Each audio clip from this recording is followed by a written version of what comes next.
सभी का स्वागत करता हूं आपके अपने YouTube चैनल वेदांता कॉमर्स के ऊपर। और ये हमारा business study chapter number 5 that is organizing के ऊपर वीडियो नंबर 2। और इससे पहले जो हमने वीडियो बनाया उसमें यानी कि ऑर्गेनाइजिंग से रिलेटेड एक वीडियो हम लोग ऑलरेडी देख चुके हैं पार्ट 1। और उस वीडियो में हम लोग बात किए हैं कि आखिर ऑर्गेनाइजिंग प्रोसेस क्या होता है और ऑर्गेनाइजिंग के इम्पोर्टेंस क्या होता है। अगर वो वीडियो आपने अभी तक नहीं देखा है तो पहले उसे देखें, तब ये आपके लिए वीडियो फ्रूटफुल रहेगा। और उस आज का टॉपिक स्टार्ट करने से पहले मैं आपको बता दूं कि आपने अगर अभी तक इस चैनल को सब्सक्राइब नहीं किया तो जल्दी से सब्सक्राइब करें एंड अपने दोस्तों के साथ भी इस वीडियो के लिंक को शेयर करें ताकि उनको भी इस वीडियो का बेनिफिट मिल सके।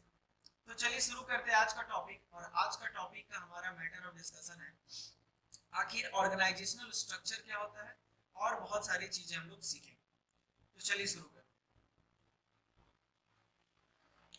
आज का हमारा टॉपिक है ऑर्गेनाइजेशनल स्ट्रक्चर। ऑर्गेनाइजेशनल स्ट्रक्चर क्या होता है कि जब कोई मैनेजर मैनेजमेंट एक्टिविटी परफॉर्म करता है, जब कोई मैनेजर ऑर्गेनाइजिंग एक्टिविटी परफॉर्म करता है ना, तो एक कहीं ना कहीं एक ऑटोमेटिक स्ट्रक्चर क्रिएट हो जाता है। ऑर्गेनाइजिंग एक्टिविटी में हम लोग क्या देखेंगे, ऑर्गेनाइजिंग में एक मैनेजर सबसे पहले टास्क को आइडेंटिफाई करता है एंड उसको अलग अलग डिपार्टमेंट में बांट के सारे टास्क को स्पेसिफाई, जितने भी टास्क हैं उनको उसका अलग से आइडेंटिफाई करके जितने भी टास्क हैं उनको आइडेंटिफाई करना एंड उसको स्मॉलर स्मॉलर यूनिट में एक तरीके का डिपार्टमेंट में, जैसे कि अगर कोई प्रोडक्शन से रिलेटेड फंक्शन है तो उसको प्रोडक्शन डिपार्टमेंट में डालना, कोई अगर टास्क परचेज से रिलेटेड है तो परचेज डिपार्टमेंट में डालना, कोई टास्क अगर सेल्स से रिलेटेड है तो सेल्स डिपार्टमेंट में डालना। तो ऑर्गेनाइजिंग एक्टिविटी जब परफॉर्म किया जाता है किसी भी मैनेजर के द्वारा तो वो क्या करता है कि जितने भी टास्क हैं उसको सबसे पहले आइडेंटिफाई करता है और जो सिमिलर टास्क होते हैं उसको उस ग्रुप में वो डाल देता है, जो सिमिलर टास्क होते हैं उसको उस ग्रुप में ट्रांसफर कर देता है, यानी कि परचेज से रिलेटेड टास्क परचेज डिपार्टमेंट। तो जब ये एक्टिविटी कोई भी मैनेजर परफॉर्म करता है तो वहां पर अथॉरिटी एंड रिस्पॉन्सिबिलिटी का रिलेशनशिप डेवलप होता है। कहने का मतलब कि जब आप एज अ मैनेजर कहीं काम करते हैं तो आपके अंडर में बहुत सारे एम्प्लॉय काम करते हैं और आप अपने एम्प्लॉय को अपना रिस्पॉन्सिबिलिटी शेयर करते हैं। रिस्पॉन्सिबिलिटी शेयर करने का मतलब जैसे मान लीजिए हम मैनेजर हैं तो हम अपना टास्क आपके साथ शेयर करेंगे और उस टास्क को परफॉर्म करने के लिए कुछ पावर का रिक्वायरमेंट होता है। तो टास्क तो आपको डिलीवर करेंगे यानी कि रिस्पॉन्सिबिलिटी तो डिलीवर करेंगे ही, साथ ही साथ उस टास्क को परफॉर्म करने के लिए जितना भी पावर का रिक्वायरमेंट है, जितना अथॉरिटी का रिक्वायरमेंट है, वो भी हम लोग पास ऑन करते हैं। तो जब ये सिलसिला चलता है इसी से ऑटोमेटिकली एक स्ट्रक्चर क्रिएट हो जाता है।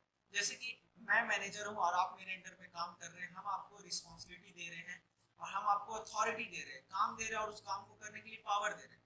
मेरा भी कोई बॉस होगा, उसका भी कोई बॉस होगा, आपका आपका हम बॉस है, आप भी किसी के बॉस होंगे। तो कहीं ना कहीं एक स्ट्रक्चर डेवलप हो जाता है और इसी को कहते हैं हम लोग ऑर्गेनाइजेशनल स्ट्रक्चर।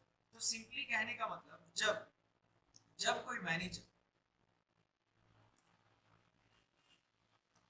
जब कोई manager when a manager perform the organizing function as an organizational structure is created automatically which define the job position, authority and responsibility। एक स्ट्रक्चर क्रिएट होता है जिसमें कि जॉब पोजीशन क्या है, यानी कि आपका क्या रोल है, आपका क्या पावर है, आप क्या काम कर सकते हैं, क्या काम नहीं कर सकते हैं, इसको बोलते हैं जॉब पोजीशन, है ना। It specifies relation between people work and resources. Relation between people work and resources, है ना। ये बताता है कि कौन बंदा कितना देर तक काम करेगा, किस बंदे को क्या काम करना है, किस रिसोर्सेज के लिए कितने मैन पावर का रिक्वायरमेंट है, किस मशीन को रन करने के लिए कितना मैन पावर का रिक्वायरमेंट है। Organizational structure can be defined as a network of job position. इसको हम शॉर्ट में क्या बोल सकते हैं, a network of job position, responsibility and authority at a different level। at a different level कहने का मतलब ये इरेज नहीं होता क्या,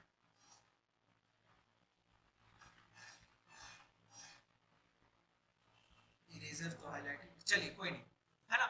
a network of job position, a network of organization structure का अगर डेफिनेशन की बात करें तो a network of job position. Network of job position क्यों बोल रहा है? क्योंकि मेरा कोई बॉस है, उसका एक जॉब पोजीशन है, मैं उनके अंडर में काम कर रहा हूँ, मेरा एक जॉब पोजीशन है, आप मेरे अंडर में काम कर रहे हो तो आपका एक जॉब पोजीशन है। तो ये एक नेटवर्क बन गया ना, हर कोई एक दूसरे से कनेक्टेड है। Network of job position, responsibility and authority at different level. At different level कहने का मतलब top level, middle level and lower level. तो आपको पता है कि जितने भी टास्क होते हैं हर लेवल का अलग अलग टास्क होता है। नेक्स्ट टॉपिक है हमारा स्पैम ऑफ मैनेजमेंट।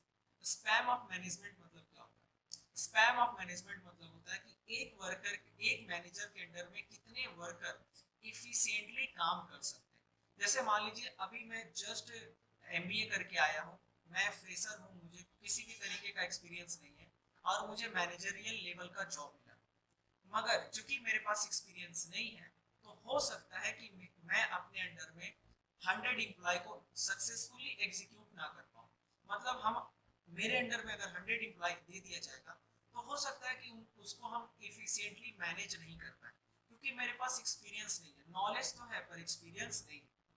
तो जब एक मैनेजरियल, जब ऑर्गेनाइजेशनल एक्टिविटी परफॉर्म किया जाता है तो मैनेजर को इस बात का भी ध्यान में रखना पड़ता है कि जब वो किसी भी टास्क को अपने सबऑर्डिनेट के साथ शेयर कर रहा है तो वो अपने अंडर में कितने वर्कर को सक्सेसफुली मैनेज कर सकता है, सक्सेसफुली मैनेज कर सकता है ना। और इसी चीज को बोलते हैं span of management. Span of management मतलब कि एक मैनेजर के अंडर में कितने वर्कर सक्सेसफुली रन कर सकते हैं। और ये डिपेंड करता है एक्सपीरियंस पे, क्वालिफिकेशन पे। आपको पता है कि जैसे जैसे एक्सपीरियंस बढ़ेगा मैनेजर का, पहले हो सकता था स्टार्टिंग में 10 एम्प्लॉय को अपने अंडर में रखते थे, एक्सपीरियंस बढ़ा, एक साल के बाद 50 एम्प्लॉय को कंट्रोल कर ले रहे हैं, फिर और एक्सपीरियंस बढ़ा तो 500 एम्प्लॉय को कंट्रोल कर ले रहे हैं, 2000 एम्प्लॉय को कंट्रोल कर ले रहे हैं। तो ये मैनेजर को पता होना चाहिए कि उसका क्या कैपेबिलिटी है। और ये किस पे डिपेंड करता है? ये डिपेंड करता है इंटेलिजेंस लेवल पे, trust of the manager on their employ. अब देखिए, मेरा इंटेलिजेंस लेवल जितना ज्यादा रहेगा हम उतने ज्यादा वर्कर को अपने अंडर में इफेक्टिवली काम करवा सकते हैं। अगर ट्रस्ट नहीं है, मेरे अंडर में 500 एम्प्लॉय है और एक भी एम्प्लॉय ऐसा नहीं है जिसपे हम ट्रस्ट कर सकते हैं, तो हम अच्छे से कभी काम करवा ही नहीं पाएंगे। तो वहां पे ट्रस्ट का होना बहुत जरूरी है। नेक्स्ट है एम्प्लॉय इंटेलिजेंस लेवल। एम्प्लॉय यानी कि मेरे अंडर में जो वर्कर काम कर रहा है उस वर्कर का इंटेलिजेंस लेवल क्या है, ये भी बहुत बड़ा मायने रखता है। अगर इंटेलिजेंस लेवल नहीं है तो फिर हमको उसके पीछे लगना पड़ेगा, है कि नहीं। एंड नेचर ऑफ जॉब, किस तरीके का जॉब पोजीशन है। अब जैसे मान लीजिए मैन्युफैक्चरिंग डिपार्टमेंट में आप काम कर रहे हैं, तो जब मैन्युफैक्चरिंग डिपार्टमेंट में काम कर रहे हो तो एक मैनेजर हो सकता है कि फैक्ट्री में जितना भी एम्प्लॉय काम कर रहा है सबको, है ना, ओवरव्यू कर ले रहा है, आराम से कंट्रोल कर ले रहा है। पर जब मान लीजिए सेल्स का काम है, मार्केटिंग का काम है, एम्प्लॉय को मार्केट में घूमना पड़ता है, तो मैनेजर जो है ज्यादा एम्प्लॉय को अपने अंडर में हायर नहीं कर पाएगा, क्योंकि मैनेजर को वो हर एम्प्लॉय के साथ मार्केट में घूमना मैनेजर के साथ पॉसिबल नहीं है।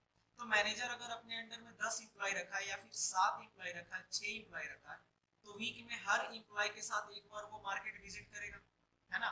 जैसे आज 6 बंदे हैं तो मंडे को फर्स्ट बंदे के साथ, ट्यूसडे को सेकंड बंदे के साथ, थर्सडे को थर्ड बंदे के पास, वेडनेसडे, इस तरीके से काम चलते रहेगा, है ना, मंडे ट्यूसडे वेडनेसडे। तो इस नेचर ऑफ जॉब पे भी डिपेंड करता है। तो जैसा नेचर ऑफ जॉब, अगर फैक्ट्री में काम कर रहे हैं मैनेजर, अगर फैक्ट्री में काम कर रहा है तो ज्यादा वर्कर को अपने अंडर में कंट्रोल कर सकता है। पर अगर बात करें मार्केटिंग की तो हो सकता है कि मे बी वो ज्यादा वर्कर को अपने अंडर में एम्प्लॉय ना कर पाए। इंपॉर्टेंस की बात करें ऑर्गेनाइजेशनल स्ट्रक्चर का, तो सबसे पहला इंपॉर्टेंस बोल रहा है a structure organized properly all the operation of business and ensure better flow of communication। अगर आप अपने ऑर्गेनाइजेशन में स्ट्रक्चर डेवलप करके रखते हैं तो कहीं ना कहीं ऑर्गेनाइजेशन में बेटर फ्लो ऑफ कम्युनिकेशन होता है एंड आपकी बिजनेस एक्टिविटी को इंश्योर करता है कि आपकी बिजनेस एक्टिविटी स्मूथली चले। क्योंकि भाई ऑर्गेनाइजेशनल स्ट्रक्चर डेवलप किए यानी कि सबको अपना जॉब रोल पता है, सबको अपना पावर पता है, सबको अपना रिस्पॉन्सिबिलिटी पता है, तो किसी भी तरीके का प्रॉब्लम नहीं होगा और फ्लो ऑफ कम्युनिकेशन जो है वो प्रॉपरली होगा। नेक्स्ट है clear clear clear structure make it easy to check the responsibility of each partner of a business, है ना। each partner of a business कहने का मतलब जब जो जो बंदे बिजनेस में काम कर रहे हैं तो जब ऑर्गेनाइजेशन में क्लियर स्ट्रक्चर रहता है, क्लियर स्ट्रक्चर कहने का मतलब सब कुछ क्लियर है, तो कौन बंदे का क्या रिस्पॉन्सिबिलिटी है, किस बंदे को क्या काम करना है, कहीं ना कहीं सब कुछ एकदम क्लियर रहता है। थर्ड पॉइंट क्या कह रहा है, थर्ड पॉइंट है आपका clear idea about the working style of an enterprises can be known from organizational structure. Clear idea about the working style of an organization, अगर ऑर्गेनाइजेशनल स्ट्रक्चर बहुत अच्छे से डिफाइन किए हुए हैं तो ऑर्गेनाइजेशन का काम करने का पैटर्न क्या है ये बहुत अच्छे से समझ में आ जाएगा। मतलब कि सबको पता है किसका क्या जॉब पोजीशन है, तो किस तरीके से ऑर्गेनाइजेशन काम कर रही है एकदम क्लियरली डिफाइन हो जाता है। और उस केस में फायदा जानते हैं किसको ज्यादा होता है, न्यू वर्कर को। न्यू वर्कर जब आता है तो उसको किसी भी तरीके का कंफ्यूजन नहीं होता कि हमको क्या करना और क्या नहीं करना। फोर्थ पॉइंट क्या कह रहा है, organizational structure allow correlation and coordination among the human physical and financial resources. जाहिर सी बात है ऑर्गेनाइजेशन में फाइनेंशियल रिसोर्सेज, ह्यूमन रिसोर्सेज, है ना, एंड फिजिकल रिसोर्सेज का यूज होता है। तो फिजिकल रिसोर्सेज, ह्यूमन रिसोर्सेज और फाइनेंशियल रिसोर्सेज के बीच में अगर कोऑर्डिनेशन नहीं है तो बहुत प्रॉब्लम आ सकता है। अगर आपके ऑर्गेनाइजेशन में फंड की कमी है तो मैन पावर यूटिलाइज नहीं हो पाएगा, रॉ मटेरियल यूटिलाइज नहीं हो पाएगा। अगर आपके ऑर्गेनाइजेशन में मैन पावर है मगर रॉ मटेरियल नहीं है तो फिर बर्बाद हो जाएगा, मैन पावर आप यूटिलाइज नहीं कर पाएंगे। मतलब सबके बीच में कोऑर्डिनेशन होना बहुत जरूरी है। अब एक मशीन है, मान फिजिकल रिसोर्सेज है, एक मशीन के ऊपर 10 वर्कर का रिक्वायरमेंट है, तो 10 वर्कर वहां होने चाहिए। अगर 10 वर्कर काम नहीं करेंगे तो हो सकता है कि मशीन का प्रोडक्टिविटी घट जाए, मशीन उतना इफेक्टिवली काम ना करे, है ना। फिफ्थ पॉइंट क्या कह रहा है, it define the level of management and span of management under each level. और ये भी बताता है लेवल ऑफ मैनेजमेंट की किस लेवल पे काम कर रहा है मैनेजमेंट, और span of management. Span of management कहने का मतलब कि एक मैनेजर के अंदर में कितने एम्प्लॉय काम कर सकते हैं। तो ये था organizational structure and importance of organization. Next है आपका टाइप्स ऑफ ऑर्गेनाइजेशन। देखिए क्वेश्चन है, a tall structure has a tall structure has narrow span of management। ये आपका एमसी मल्टीपल चॉइस क्वेश्चन से रिलेटेड है।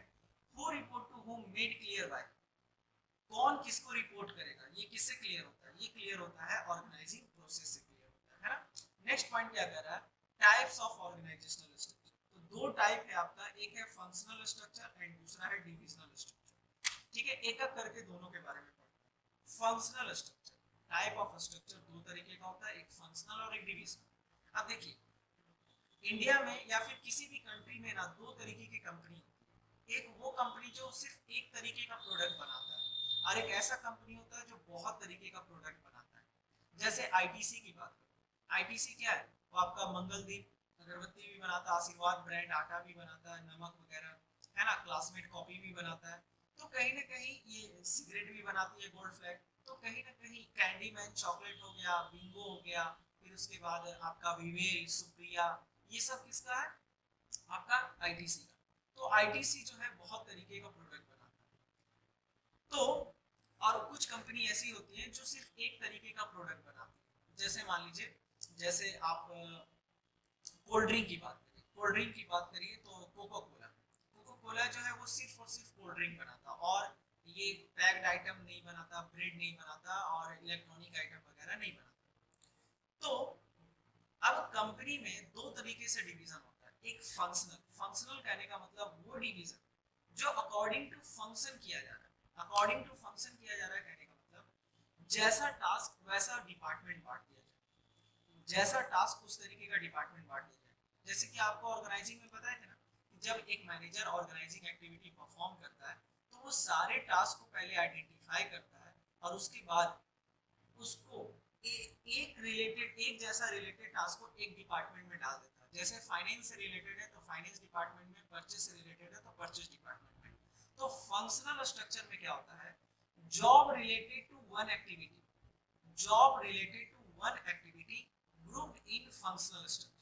अलग एक डिपार्टमेंट में बांट देते हैं। व्हेन, देखिए क्या कर रहा है, when the activities of job are grouped keeping in mind the function.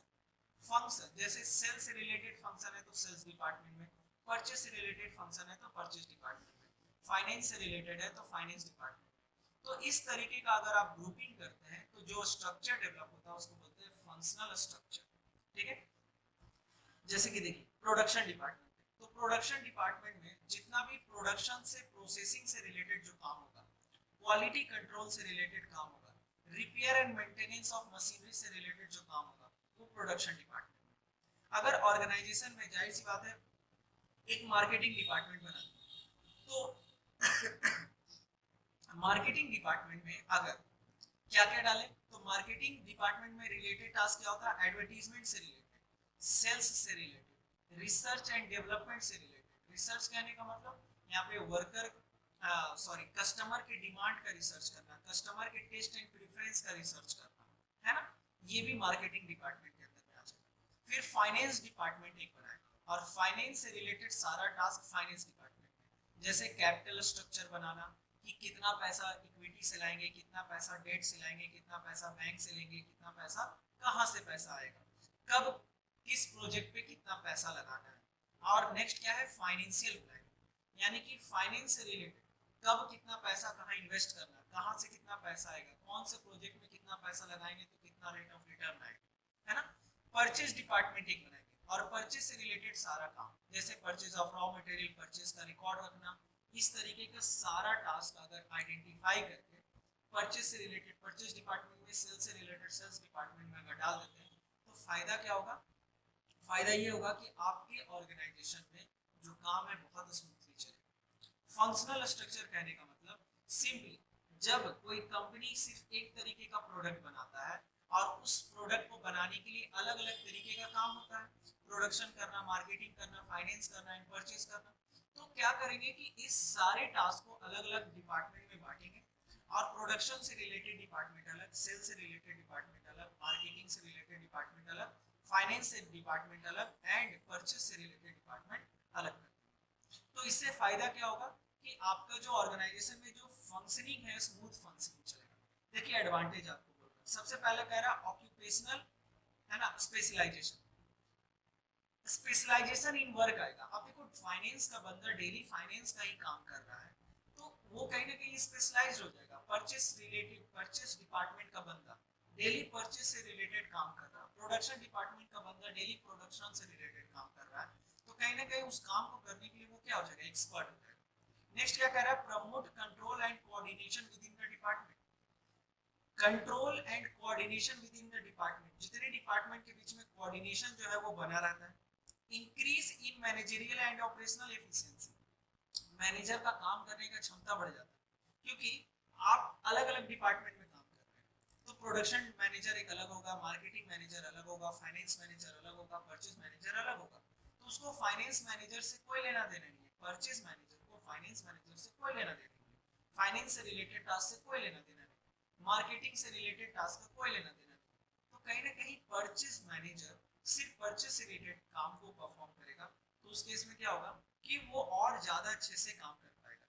It leads to minimum duplication of effort, है ना। सारे डिपार्टमेंट का टास्क जब बता दिया गया है, सारे डिपार्टमेंट का स्ट्रक्चर में डिफाइन कर दिया कि कौन सा डिपार्टमेंट क्या काम करेगा, तो कहीं ना कहीं डुप्लीकेशन ऑफ वर्क का जो चांसेस होता है वो रिड्यूस हो जाता है। आपको डुप्लीकेशन ऑफ वर्क होगा ही नहीं, है ना, स्मूथली काम होगा। Easy and effective training, worker का जो ट्रेनिंग है वो इफेक्टिव होगा, इजी होगा। किसी जैसे मान लीजिए प्रोडक्शन डिपार्टमेंट में कोई चेंजेस आया, कोई टेक्नोलॉजी में चेंजेस आया, न्यू मशीन आ गया, तो न्यू मशीन को रन करने के लिए उनको क्या चाहिए, ट्रेनिंग चाहिए। तो सिर्फ प्रोडक्शन डिपार्टमेंट के ही एम्प्लॉय को ट्रेनिंग दिया जाएगा, marketing, finance and purchase department को ट्रेनिंग देने का दरकार नहीं है। यानी कि कोई भी चेंजेस आता है तो आप इजीली अडॉप्ट कर लो, और जहां पर चेंजेस के अकॉर्डिंग ट्रेनिंग का रिक्वायरमेंट है वहां पर आप आराम से ट्रेनिंग दे सकते हैं, ये इसका फायदा है। एंड नेक्स्ट क्या कर रहा है, due attention to different function, और जितने भी अलग अलग फंक्शन है सबके ऊपर अलग अपना अटेंशन रहेगा, है ना। मार्केटिंग अपना टेंशन रखेगा, फाइनेंस अपना टेंशन रखेगा, डिसएडवांटेज क्या है? Less emphasis on overall objective of the organization. कहने का मतलब, जब हम परचेज डिपार्टमेंट में काम कर रहे हैं तो पहले हम परचेज डिपार्टमेंट के बारे में सोचेंगे और तब आगे अदर डिपार्टमेंट की बात करेंगे। यानी कि ऑर्गेनाइजेशन जो है ना अलग अलग डिपार्टमेंट से चलता है। अब हम परचेज डिपार्टमेंट में हैं तो पहले हम अपना परचेज डिपार्टमेंट का बात करेंगे, देन जाके फाइनेंस एंड मार्केटिंग डिपार्टमेंट के प्रॉब्लम की बात करेंगे। तो इसलिए एक डिसएडवांटेज क्या है कि आप जो है अगर फंक्शनल स्ट्रक्चर में काम करते हैं तो थोड़ा सा कंसंट्रेट आप अपने डिपार्टमेंट पे ज्यादा करते हैं, अदर डिपार्टमेंट के प्रॉब्लम को आप अंडरस्टैंड नहीं करते। कभी कभी प्रॉब्लम ऑफ कोऑर्डिनेशन हो जाता है। परचेज डिपार्टमेंट, जैसे मान लीजिए मार्केटिंग डिपार्टमेंट, सेल्स डिपार्टमेंट। अब सेल्स डिपार्टमेंट जो है वो बोला कि भाई मैन्युफैक्चरिंग डिपार्टमेंट, प्रोडक्शन डिपार्टमेंट, आप थोड़ा जल्दी ओवर टाइम करके आप मल्टीपल प्रोडक्ट बनाइए, आप प्रोडक्शन जो है वो इंक्रीज करिए क्योंकि एक हैवी ऑर्डर मिलने वाला है। मगर प्रोडक्शन डिपार्टमेंट कह रहा नहीं, हम लोग को तो ओवर टाइम करना पड़ेगा, हम लोग ओवर टाइम नहीं करेंगे। तो कहीं ना कहीं हो सकता है कि प्रॉब्लम आ जाए, है ना। इनफ्लेक्सिबिलिटी होता है। इनफ्लेक्सिबिलिटी कहने का मतलब, अब जैसे परचेज डिपार्टमेंट में हम काम कर रहे हैं तो परचेज डिपार्टमेंट में अगर काम कर रहे हैं तो सिर्फ परचेज से रिलेटेड ही हम काम कर रहे हैं। Finance department, marketing department, production department का टास्क हमको नहीं आता, तो कहीं ना कहीं हम बंधे रहते हैं, हम फ्लेक्सिबल नहीं है, हम इनफ्लेक्सिबल है। हमको सिर्फ परचेज डिपार्टमेंट का ही काम आता है। तो ये कहीं ना कहीं ये इनफ्लेक्सिबिलिटी क्रिएट करता है, जो कि हो सकता है कि फ्यूचर में आपको प्रॉब्लम करे। As an worker, conflict of interest, दो डिपार्टमेंट आपस में लड़ सकता है, मार्केटिंग और प्रोडक्शन डिपार्टमेंट आपस में लड़ गया। And difficult to fix accountability, कल को कोई गलती होगा, कल को कोई भी मिस्टेक होता है तो हो सकता है एक डिपार्टमेंट दूसरे डिपार्टमेंट के साथ लड़ गया। जैसे कहने का मतलब सेल डाउन हुआ, मान लीजिए कंपनी का जो है सेल घट गया 10%, तो मार्केटिंग वाले डिपार्टमेंट में सेल डिपार्टमेंट है, सेल्स वाले को पकड़े तो सेल्स वाला कह रहा है हम लोग तो सेल करते ही हैं, प्रोडक्शन डिपार्टमेंट टाइम पे प्रोडक्शन करके नहीं देता है, इसलिए प्रोडक्शन डिपार्टमेंट के कारण सेल डाउन हुआ। ऑर्डर तो पूरा मिल रहा था मगर प्रोडक्शन डिपार्टमेंट टाइम पे प्रोडक्शन नहीं किया। प्रोडक्शन डिपार्टमेंट को पकड़े तो प्रोडक्शन डिपार्टमेंट कह रहा है sir, purchase department raw material purchase करके देता तब ना, हम तो प्रोडक्शन करने के लिए रेडी है, मगर परचेज डिपार्टमेंट तो रॉ मटेरियल परचेज ही नहीं किया। परचेज डिपार्टमेंट के पास गए तो परचेज डिपार्टमेंट कहता है फाइनेंस डिपार्टमेंट जो है वो टाइम पे पैसा नहीं दिया इसलिए रॉ मटेरियल परचेज नहीं कर पाए। तो रॉ मटेरियल परचेज नहीं किए तो प्रोडक्शन डिपार्टमेंट को नहीं दी। फाइनेंस डिपार्टमेंट को पकड़े तो फाइनेंस डिपार्टमेंट कह रहा है सर सेल्स वाला ऐसा जगह माल बेचता है कि वहां से पैसा ही नहीं आता, सेल्स डिपार्टमेंट रिकवरी करके पैसा दिया ही नहीं तो फाइनेंस डिपार्टमेंट के पास पैसा कहां से आएगा। तो घूम फिर के देख रहे हो सेल्स डिपार्टमेंट से स्टार्ट हुआ और सेल्स डिपार्टमेंट पे ही खत्म हो गया। तो इस तरीके से क्या होता है अकाउंटेबिलिटी, अकाउंटेबिलिटी मतलब होता है जवाबदेही। तो भाई सेल डाउन होने का रीजन क्या है ये तो फाइंड आउट ही नहीं हो पाया यहाँ पे। तो ये प्रॉब्लम अराइज हो सकता है, होता नहीं है जरूरी, हो सकता है। नेक्स्ट जो कि लास्ट टॉपिक है हमारा आज का सेशन का, डिविजनल स्ट्रक्चर। ये स्ट्रक्चर कब स्टार्ट होता है? जब कोई कंपनी एक से अधिक तरीके का प्रोडक्ट बनाती है तो वहां पे डिविजनल स्ट्रक्चर करते हैं। जैसे मान लीजिए कोई कंपनी सीमेंट भी बना रहा है, कॉस्मेटिक भी बना रहा है, टेक्सटाइल भी बना रहा है, मेडिसिन भी बना रहा है, स्टेशनरी भी बना रहा है, कॉन्फ्लेक्शनरी आइटम भी बना रहा है, सोप भी बना रहा है। तो उस केस में क्या होता है ना, अब देखो सीमेंट इंडस्ट्री में अलग इंग्रेडिएंट यूज होता है, मेडिसिन इंडस्ट्री में अलग इंग्रेडिएंट यूज होता है। तो आप क्या करिए ना, डिविजनल स्ट्रक्चर पार्ट कीजिए, अलग अलग डिवीजन बना दीजिए। मेडिसिन डिवीजन अलग, कॉस्मेटिक डिवीजन अलग, स्टेशनरी डिवीजन अलग, टेक्सटाइल डिवीजन अलग। इससे फायदा क्या होगा कि कॉस्मेटिक डिपार्टमेंट को मेडिसिन डिपार्टमेंट से कोई लेना देना नहीं, मेडिसिन डिपार्टमेंट को सीमेंट इंडस्ट्री से कोई लेना देना नहीं, सीमेंट इंडस्ट्री को टेक्सटाइल इंडस्ट्री से कोई लेना देना नहीं। बात समझ में आया? डिवीजन को कोई लेना देना नहीं। तो ये बेनिफिट हो जाता है कहीं ना कहीं अगर डिविजनल स्ट्रक्चर करते हैं। तो जब काम के अकॉर्डिंग टास्क बांटते हैं तो वो हो जाता है फंक्शनल। पर जब प्रोडक्ट के अनुसार आप डिपार्टमेंट बांटते हैं, स्टेशनरी अलग, कॉस्मेटिक अलग, सोप अलग, टेक्सटाइल अलग, तो उस तरीके से हम उस तरीके का अगर डिवीजन करते हैं तो उसको क्या बोलते हैं? Divisional structure. क्या बोलते हैं? Divisional structure. when the organization is large in size and producing more than one type of product, एक तरीके से ज्यादा प्रोडक्ट का मैन्युफैक्चरिंग कर रहा है, तो उस तरीके के ऑर्गेनाइजेशन में क्या होता है ना, डिविजनल स्ट्रक्चर किया जाता है ना। अच्छा, खास बात क्या है, अब जैसे कि यहाँ पर देखो टेक्सटाइल डिपार्टमेंट अलग है, कॉस्मेटिक डिपार्टमेंट अलग है, मेडिसिन डिपार्टमेंट अलग है, सोप डिवीजन अलग है, डिवीजन है ये, सॉरी। तो कहीं ना कहीं टेक्सटाइल डिवीजन में भी प्रोडक्शन होगा, परचेज होगा, मार्केटिंग होगा, फाइनेंस होगा। कॉस्मेटिक डिवीजन में भी प्रोडक्शन होगा, परचेज होगा, मार्केटिंग होगा, फाइनेंस होगा। होगा कि नहीं? कहने का मतलब डिविजनल स्ट्रक्चर के अंदर में फंक्शनल स्ट्रक्चर का होना जरूरी है।